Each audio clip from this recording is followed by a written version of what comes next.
नमस्कार।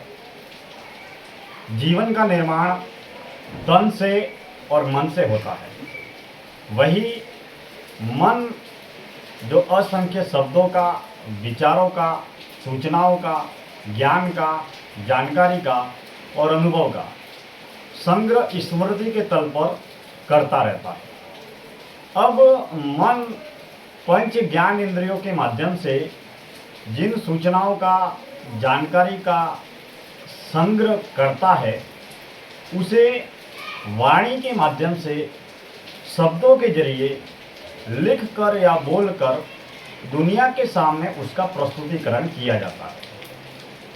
अब किसी भी कर्म, घटना, दृश्य, कृत्य के विचार बनने की प्रक्रिया मन में वास्तविक स्वाभाविक तल पर संचालित होती रहती है।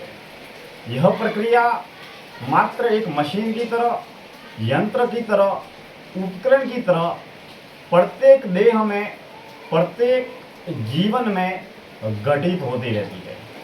अब जिस व्यक्ति में जिस तरीके की स्मृति होती है, उस स्मृति के तल पर हम लिखकर, पढ़कर, बोलकर, देखकर, सुनकर जानकारियों का संग्रह करते हैं और एक कैसेट की तरह, एक रिकॉर्डर की तरह उसे वाणी के माध्यम से शब्दों के जरिए दुनिया के सामने प्रस्तुत किया जाता है। अब जिन शब्दों को हम दोहराते हैं, उन शब्दों को दोहराने के जरिए हमारे दैनिक, व्यवहारिक, पारिवारिक, सामाजिक, सांसारिक जीवन का निर्वहन होता है।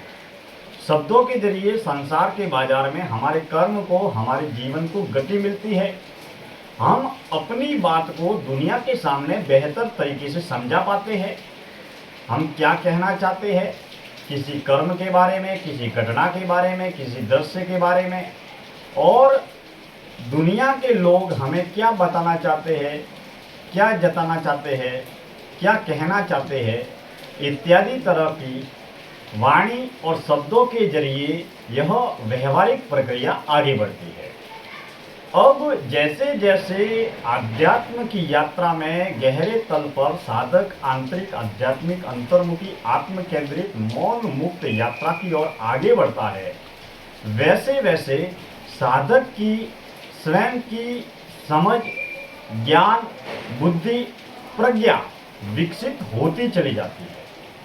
अब मौन मुक्त सत्य की खोज की इस अनंत यात्रा में जो मैं बोल रहा हूँ वो भी सत्य नहीं है, जो ये बोल रहा है वो भी सत्य नहीं है, जो वो बोल रहा है वो भी सत्य नहीं है। अर्थात जो बोला जा रहा है वह सत्य नहीं है, क्योंकि वह उसका अनुभव है, जो उस व्यक्ति का, उसके जीवन में घटने वाला अनुभव है, उस व्यक्ति के जीवन में दृश्य या शब्द है।